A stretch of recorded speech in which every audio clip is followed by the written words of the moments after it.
Is everything all right?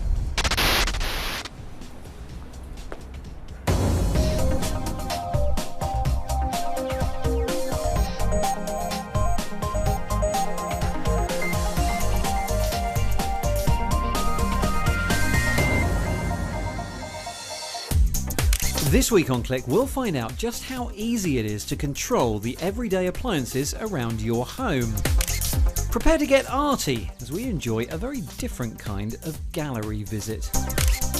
And we discover a way to fight off spam in Webscape.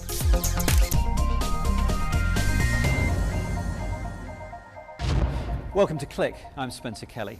More and more of us are using our mobile devices to do much everything in our lives these days. Now when you switch them on, the chance to authenticate your identity. Are we in? Are we in? Are we in? It should be yours. A key code, if you like, that you have to enter. Screen's injected, it's yours, it's yours. Right, look, don't worry, because I actually do work for the BBC and Mike has come along for the ride. We want to show you something they didn't want to show you. Some hacks, some serious hacks at the world's most important hacking convention, DEF CON. Running since the early 90s, Las Vegas hosts this annual semi-secretive shindig for the world's hackers, which only started letting the cameras in 3 years ago. We're going in under the wire, literally, to the casino resort where government agents rub keyboards with cyber criminals, and everyone's told to play nicely. You will not be able to plug in, turn on, and cop out. There is a record 16,000 people expected to be in that queue over the next few days. At the moment, it takes 3.5 hours to get to the front when you get one of these. Probably the flashiest badge I've ever seen at one of these conferences. And it looks like something we might want to hack. Mike, you're our security expert. What would you do with this? Well, it's exactly designed to be hacked. As you can see, there's a microprocessor just here, a USB port, various places you can solder on new devices. There's even a competition out the back so you can hack it in the most creative and ingenious way. But have you turned the Wi-Fi off on your mobile phone? This is no ordinary gathering. Leave your phone connected to Wi-Fi or Bluetooth and it's likely someone will hack it. They'll steal your details and post them here, on the wall of sheep, for all to see. Everyone here at least should know better. DEF CON has what is the world's most hostile network. And it's recognized that anything within the DEF CON network is kind of fair game. I mean, there's expected etiquette. You're not supposed to screw up people's stuff, but people will be trying stuff out. Of course, visitors don't just hack each other. Some of the best talks in cybersecurity go on here, with presenters going public about how to bring down anything from a toaster to an aircraft.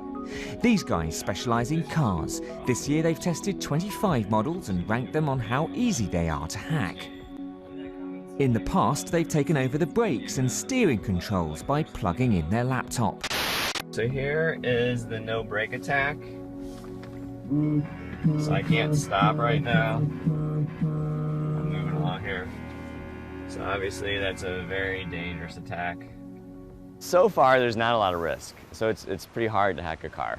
But we're looking 5 years out and seeing that in 5 years, more cars are going to be on the internet, more cars are going to be connected, and so we want to get car manufacturers to start fixing things now instead of waiting until there is a problem. And this year they showed just how dumb our so-called smart cities could be. Imagine the traffic in Las Vegas grinding to a halt. This is no longer the fantasy of films like Italian Job and Die Hard 4. This guy can do it for real, with his laptop and some off-the-shelf kit costing less than $100. Meet Caesar. He's discovered that a specific wireless traffic monitoring system sends all its data unencrypted. Sensors embedded in the road detect cars and send that information to receivers. The data is used to switch the traffic lights to avoid congestion. Without encryption or authentication of that data, it's possible to send fake information that could lead to a traffic jam or accident, and even to upload new software to do the job remotely. He's released all the information publicly at DEF CON and insists publishing the hack is the right thing to do. It's not my fault because I'm just pointing out the problem. I'm not creating it. Because if I keep quiet, the problem will remain there. I mean, sooner or later, someone else will know it. It could be someone with bad intentions. Pretty scary stuff. Mike, what do you make of that? It is pretty scary, isn't it? As Caesar was showing us, we've got devices out there in our roads that are vulnerable to very, very basic attacks. So there's no authentication on the devices and there's no encryption, which everyone at home uses encryption on their wireless now, so it's inexcusable. I think the scariest thing is this equipment is being bought by governments and they aren't asking or checking the security of these devices. So it just makes me think, what else is out there? But DEF CON is also about having fun. There are rooms where you can test your lockpicking or wireless hacking skills. You can hack your hat or your hair. Often it's people who are the weakest link to data security, so over to the social engineering room, where two actors were making fake calls to real companies trying to elicit compromising info. It's illegal to film this conversation in the US, but both attempts we witnessed hit gold. Our last call, we found out that this company still uses Windows XP. Still is on Internet Explorer 8 or 6, we even found one. Hacking is a family business here, so children are allowed in and encouraged to, well, steal each other's passwords. You could break in to their account. Jeff Moss created both DEF CON and Black Hat and defends the idea of blowing the cover on ill-secured technology that we all rely on. Organized crime, they don't tell us what they're doing. We have to find out ourselves to try to protect ourselves. So it turns out conferences like this, whether they're in the UK or France or America, they're one of the few ways that we have to get the information out about what's really going on that's not being filtered by a company or a government. This is what's really happening. Back at DEF CON, and this guy who didn't want to be filmed has managed to bling up his entry badge and get it to make other badges flash on his command. And it turns out it's just as easy to manipulate the stuff in our homes too. This is one of the coolest talks I've seen to date. We've got a group of guys who are taking things in the homes, so TVs, baby monitors, fridges, and basically breaking them, making them do things they're not meant to do. The coolest bit is this will all be on the web after this talk, so anyone will be able to do it. It's not actually that difficult.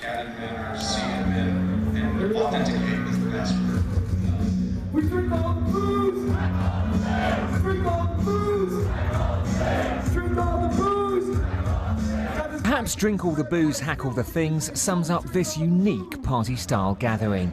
But for the most part, these aren't the bad guys. They love making things work even better and exposing vulnerabilities for companies who ought to know better to fix. And intercepting satellite broadcasts, yeah, that's included. Cheers.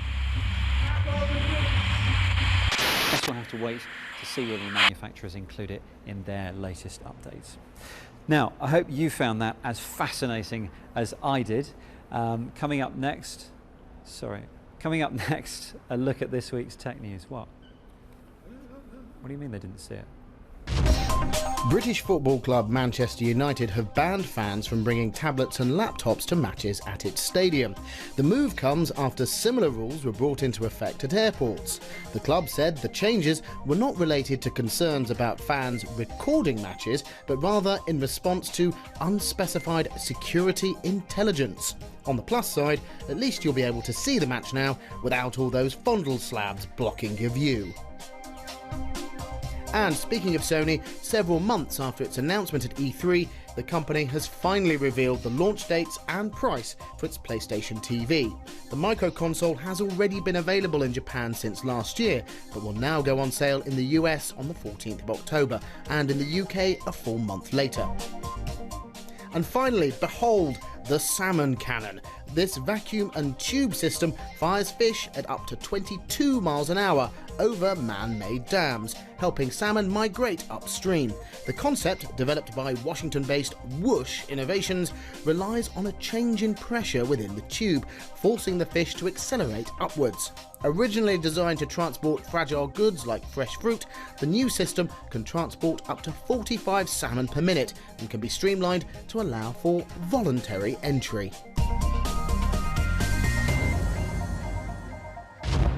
So then, how much do you trust the gadgets in your house? Well, after our piece from DEF CON there, I'd say not as far as you could throw them, even if they aren't plugged in. Well, LJ Rich reports now on an unsettling take on the Internet of Things. Home should be the safest place to connect your tech, but just in case, there's something creepy on the net after this tale. Password reset. Welcome to the haunted house of hacking horrors. Won't you please come inside?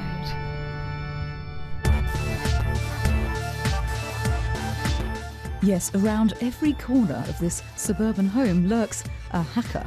And if your device connects to the internet, they will gain control of it. For example, this Blu-ray player has to go online to update its program guide or get more content, but divert that connection and you can then inject your own code. You see, if a command looks like it's coming from the home network, the device doesn't ask for authentication, which means this wireless plug controller is currently obeying the hacker. Spooky. It's all down to so-called protocol, the way machines talk to each other. They're running under the assumption that they're in somebody's house and therefore people can't really do anything with them. What we've been able to do then is look at those protocols and tweak them, so bend them to our will as such, such that we can then take control of the Blu-ray player, make the television turn on, flashlights, play spooky music through the house. Of course, if it wasn't obvious, these people aren't really hackers. They're penetration testers. They're paid by companies to get into things, and they help to stop other people getting into things. Turns out gaining access to devices is easy when you know how. This haunted house requires the username and password of the Wi-Fi, and the pen testers assure me that's reasonably easy to attain. Once you've attained it though, you can do some very interesting things. For example, this program here looks around for things that sound like baby monitors on the network, and then when it finds what it thinks is a baby monitor, you can install the commercial app and listen.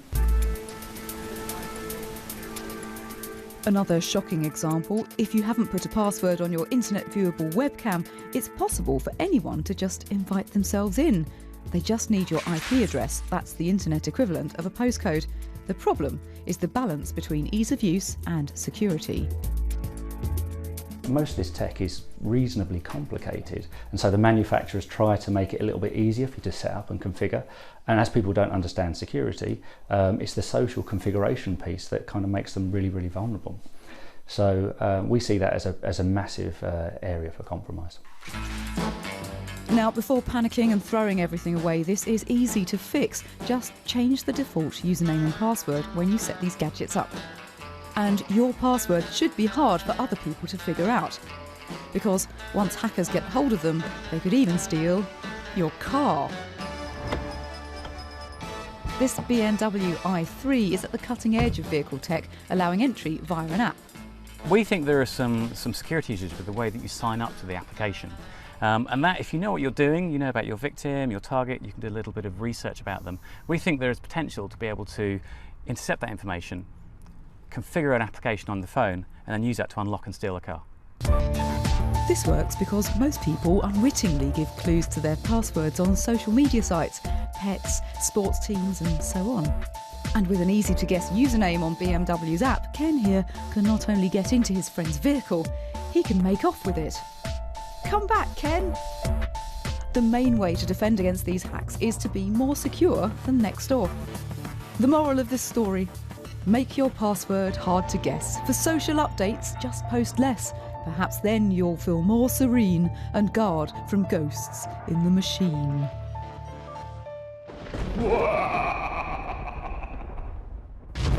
LJ Rich monitoring the situation. Now, have you ever had a museum completely to yourself? No, me neither. But imagine what it would be like to be able to roam the place after the doors have shut for the night. And don't worry, there are no hungry dinosaurs, Neanderthals, or even Ben Stiller to worry about. Just a horde of robots and Laura Lewington. Fortunately, these bots aren't trying to take over the world. They're just after a bit of culture. For the last week, the main attraction in the Tate Britain's galleries hasn't been the Constables or the Hockneys. It's been 4 remote-controlled robots. Visitors to the Tate Britain's After Dark website have been given the chance to explore galleries filled with 500 years of priceless art, all from their laptops. This isn't about creating an alternative to actually visiting an art gallery. It's about a totally different experience. I mean, how often is it that you actually operate a robot anyway? So the idea is that you can move around the gallery, turning left or right, looking up or down, and if you reach a bit of a dead end, well, these sensors will light up red, which means that you need to reverse and replan your journey. It's perhaps more, in some ways, like an unmanned vehicle or a space probe or a submarine at the bottom of this, a remote-controlled submarine exploring the deepest parts of the ocean or something. It's as much about the space and the art that's in it as it is about doing the art itself, I think. David and the rest of the team at the Workers' Studio won the £70,000 IK Prize, a competition to encourage innovative digital uses of the museum. We've been lucky enough to work on a number of jobs with different museums recently, and we've been really fortunate because we get to walk around the galleries at night in the dark, and you're just basically by these paintings all by yourself, and it's such an amazing experience. So for a long time we've wanted to make this project a reality. A team of art experts have been on hand to provide live commentary about anything interesting the bots spot. Our robot 4 is looking at a Stanley Spencer. We've looked at a few Spencers this evening. I mean, who hasn't dreamt of being able to go round a gallery after dark all alone and encounter those wonderful art objects and see what happens in a gallery after dark? I mean, it's something that I, working in a gallery, have had the chance to do, but the idea to be able to extend that using digital technology to anybody sitting in their armchair at home is fantastic. What a brilliant idea. A big challenge for the project was getting the video feed from the robots to the web quickly. Too slow and your commands to the robot won't match up with what you're seeing. Rather than sending the robot's video feeds to a central server, the system makes a direct connection between the drivers at home and the robots in the gallery, which could make the difference between a smooth viewing experience and just getting stuck. This sculpture may be safely encased in glass, but for anything that's a bit more exposed, there will be safety barriers put around. Plus, the actual shape of the robot should stop it from banging into anything valuable. The robots also have built-in proximity sensors that can kill power and movement if they touch anything in the galleries. So whilst this may be the easiest way to spend a night in a museum, it's not claiming to beat the experience of visiting a gallery yourself. Lara Lewington spending a night at the museum, virtually, of course. Now, this month marks the 100th anniversary of the outbreak of the First World War. More than 16 million people died in the fighting, and while it can be difficult to comprehend the magnitude of that event, one BBC show is using modern techniques to try and make the conflict relevant to a modern audience. Muddy trenches, bullets whizzing through the air, and life or death decisions that have to be made in mere seconds. This is Our World War, a new programme aiming to show the First World War from the point of view of the soldiers who fought in it. It may look like period drama, but the team behind it have also created what they call an interactive episode.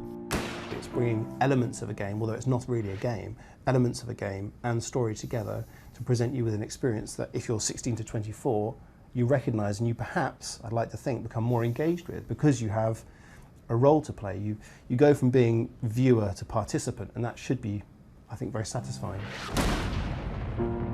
This episode will be available on tablet and desktop and invites the viewer to make choices that could affect the eventual outcome of the story. Participants are also offered the chance to unlock bonus footage and experience animated backstories, as well as getting feedback and analytics on the decisions that they've made. I chose to take the injured soldier prisoner. Apparently that was the correct decision to make, and I have no idea whether the decisions I've just made will lead to a bad or a not quite so bad outcome at the end. The decisions become harder and harder as you work your way through the 3 acts, and the last decision is really critical and very difficult. Unbeknownst to you, what's been happening is, yes, we've been scoring your tactics and your morale, but the main antagonist in the film also has an opinion on your decisions, and this is, I think, kind of perhaps the cleverest bit. He will or will not help you in your last decision, I won't give it away, depending on the decisions that you've made. So if he thinks you're right all the way through and his morale has been high, then he will help you. If not, he won't help you. The episode has been put together with the help of CGI and animation studio MI, who have designed the user interface and who hope to offer a seamless video experience. The programme makers even believe that this could usher in a new era of interactive entertainment that combines the best elements of gaming and drama. Now, no matter how safe you try to be, whenever you sign up to an online service, you are leaving yourself open for receiving lots of lovely spam, because apparently you asked for it when you gave them your email address. Well, as ever, Kate Russell has a brilliant solution for that next in Webscape. It only takes a minute, girl.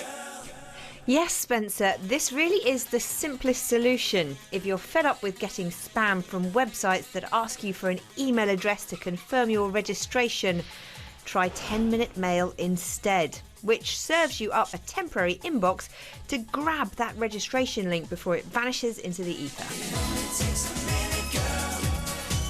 I've had a free email account for years that I've used to try out new services for Webscape, but it's got so crazy now that I receive hundreds of spam messages a week. Not only is that a pain to empty, but I do lose the occasionally important message in amongst all the guff. Bear in mind that you won't get any future email updates, but if you're not planning to interact with the website that much, it's enough time to confirm sign up.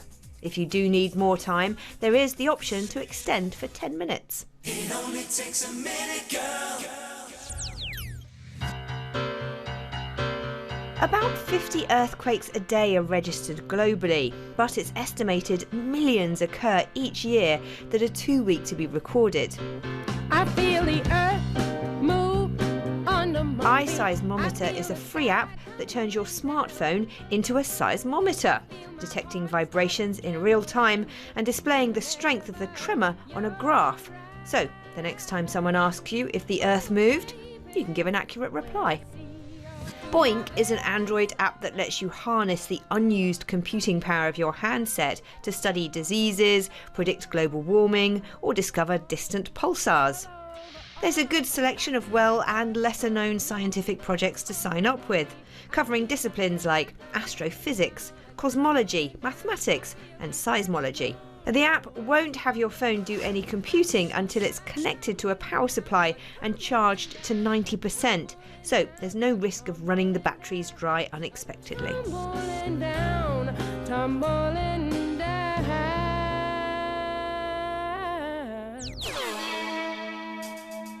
After the excitement of the Rosetta project last week, could the crowd help find more interesting rocks in space? Asteroid Zoo wants to help scientists scan our solar system for asteroids containing useful resources, which could be very valuable information in the years ahead. Look to the heavens and see it shine. Thank you, Kate. And that's it for this week. But remember, we're always very keen to hear your thoughts on anything that's going on in your world. Well, that's tech related anyway. We don't want to know what you've had for dinner, and no more pictures of cats, please. Please, please, thank you.